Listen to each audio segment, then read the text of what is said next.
नमस्कार मित्रों, मैं ममता वाजपेयी भोपाल से मेरी हरी भरी छत पर आपका स्वागत है। लीजिए, मैं फिर हाजिर हूँ नए वीडियो और नई जानकारी के साथ। आप देख रहे हैं इंडियन टेरेस गार्डनिंग आर्ट।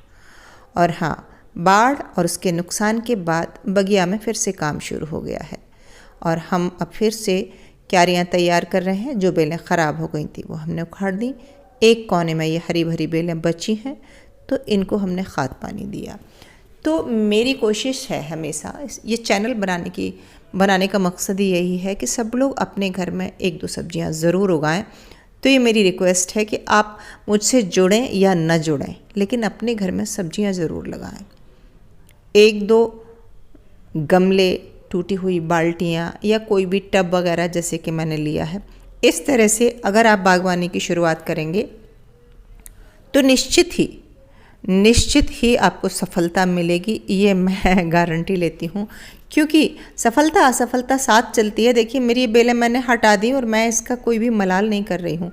मैं बताऊँगी कि इसके बावजूद भी मुझे हार्वेस्टिंग भी मिल रही है, छत के एक कोने से मिल रही है और दूसरे कोने में मैं फिर तैयारी कर रही हूँ। अगर मेरी बरसात की फसल ख़राब हो गई तो इसका मतलब ये बिल्कुल नहीं है कि मुझे आगे की फसल नहीं मिलेगी। तो अब बात कर लेते हैं मिट्टी तैयार करते समय क्या सावधानियां रखें, क्या टिप्स जो मैं फॉलो करती हूँ। और यदि आप नए हैं, पहली बार मिट्टी ला रहे हैं, तो मैं आपको ये बताऊं कि जब हम किसी भी प्लॉट की ऊपर की सतह की मिट्टी लाते हैं तो वो बहुत उर्वरक होती है, बहुत हेल्दी मिट्टी होती है। पहली साल जब आप उसमें पौधा लगाएंगे तो आपको ज़्यादा परेशानी नहीं होगी, उसमें अच्छी फसल होगी। फिर आप देखेंगे अगली साल उससे थोड़ी कम होगी और 2-3 साल होते होते उस मिट्टी में फिर फसल नहीं होती। ये जब नए गार्डनर्स होते हैं, खास करके शहरी, तो उन्हें बहुत अचरज होता है कि मेरी पिछले साल तो अच्छी हुई थी, अब नहीं हो रही। उसका कारण यही होता है कि धीरे धीरे मिट्टी बेजान होती जाती है। यही मिट्टी अगर खेत में होती, जंगल में होती, तो ये इसमें और सूखे पत्ते झड़ते, जानवरों की बीट मिलती, मल मूत्र मिलता और वो सब सड़ता और ये मिट्टी पुरानी मिट्टी हर साल नए ढंग से रिचार्ज हो जाती है। लेकिन हमारी ये थोड़ी सी मिट्टी जो कि किसी ग्रो बैग में है या कि पॉट में है, इसको हर साल हम खुद अलग से रिचार्ज करेंगे। नेचुरली ये नहीं हो सकती, क्योंकि अभी देखिए इतना पानी गिरा और ये मिट्टी बहुत अच्छे से धुल गई पानी में। लगातार पानी गिरा और नीचे से ड्रेन होकर छत में से, नालियों में से बहता हुआ निकल गया, उसके सारे पोषक तत्व निकल गए। ज़मीन में ये नहीं होता।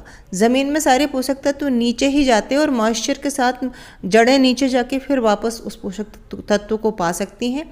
या फिर एक खेत का पानी बह के दूसरे खेत में आता है। पहाड़ किनारे की ज़मीन है तो पहाड़ का मिनरल वाला पानी नीचे आता है। पानी में घुल के पोषक तत्व वहीं आपके ज़मीन में ही रहते हैं। इस तरह बिल्कुल नहीं होता जिस तरह के टेरेस गार्डनिंग में होता है। तो हर साल तो हम मिट्टी नहीं बदल सकते कि हम ये मिट्टी फेंक दें और फिर नई मिट्टी ले आए, बेजान हो गई तो हम क्या करेंगे, हम इसको जैसे ये पानी में धुल गई है ऐसे हम फिर से इसको तैयार करेंगे। तो सबसे पहले हमने बेलें उखाड़ दी हैं। वो कचरा जो इकट्ठा रखा है वो आप एक तरफ रख लें, सुखा लें तो बहुत अच्छा है। वो कचरा ना भी हो तो आप सूखे पत्ते वगैरह ये सब कचरा इकट्ठा करके लाएं। अगर गार्डनिंग करना चाहते हैं तो आपके स्टोर रूम में सूखे पत्ते, बाकी आपका गोबर की खाद और वर्मी कंपोस्ट, किचन कंपोस्ट और सूखे पत्ते, गार्डन का गार्बेज, ये सब मिला जुला होना चाहिए।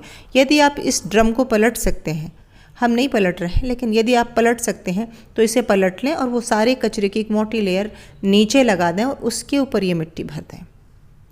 तो जब तक जड़ें नीचे पहुँचेंगी वो नीचे का कचरा 1.5 से 2 महीने में सड़ जाएगा।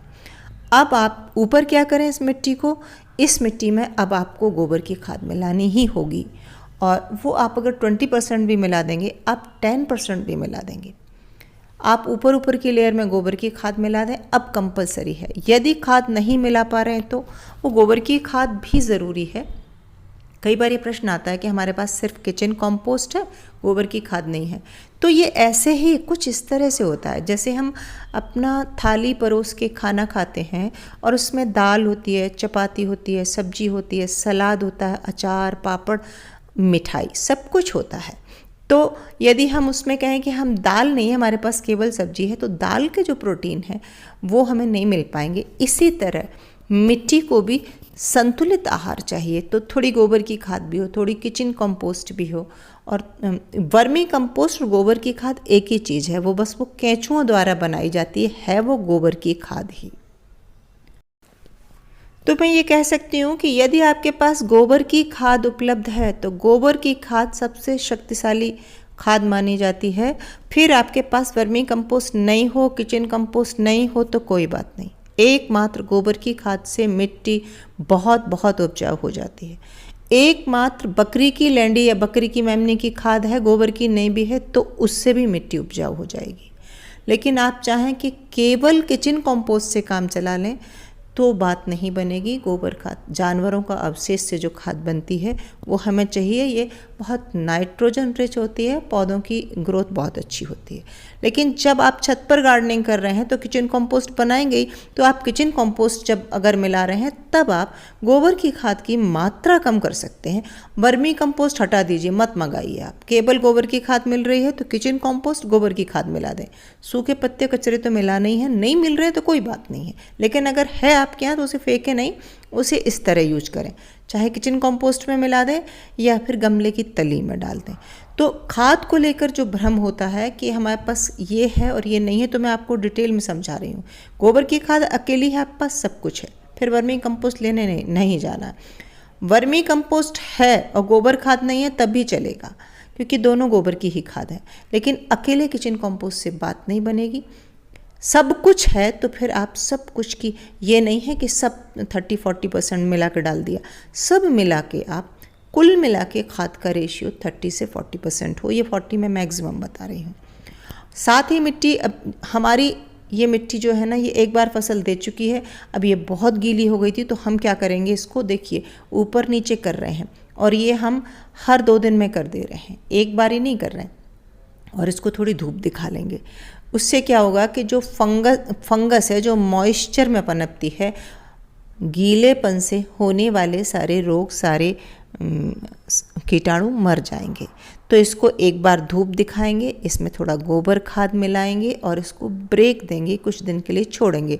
तब तक हमारी पौध तैयार हो रही है। मैंने पिछले वीडियो में बताया भी था कि हमने पौध डाल दी है, और अगर नहीं डाली है तो हम किसी तैयार नर्सरी से भी पौध ले सकते हैं। लेकिन मिट्टी को बनाते समय उसमें खाद का कॉम्बिनेशन ज़रूर याद रखें।